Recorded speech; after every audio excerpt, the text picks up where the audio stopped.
हे ब्रो, 15 तारखेला लोणावळा? अरे पण 15 तारखेला तर मतदान आहे ना. So what? अरे वर्षानुवर्ष प्रश्न तसेच आहेत. मतदान केलं काय नाही केलं काय, काय फरक पडतोय?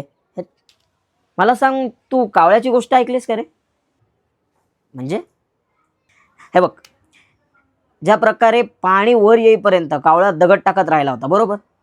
आणि मग पाणी वर आल्यानंतर त्याने समाधानानं प्यायलं. त्याचप्रमाणे जोपर्यंत आपल्याला उत्तर मिळत नाही तोपर्यंत आपण प्रश्न विचारत राहायला पाहिजे ना. म्हणजेच काय, तर मतदान करत राहायला पाहिजे. आमच्या बिल्डिंगमध्ये ना एक 98 वर्षाचे आजोबा आहेत. दर निवडणुकीला ते खाली उतरतात मतदान करायला जिन्यानी. का? तर तुझ्या, माझ्या आणि त्यांच्या वर्तमान आणि भविष्यासाठी. आणि त्या दिवशी आपण आपलं फिरायला जायचं म्हणतोय. हे बघ, मला काय वाटतं, आपण आपलं कर्तव्य करत राहायचं. जबाबदारीची जाणीव त्यांना कधी ना कधी तर होईलच. चला 15 तारखेला. चला.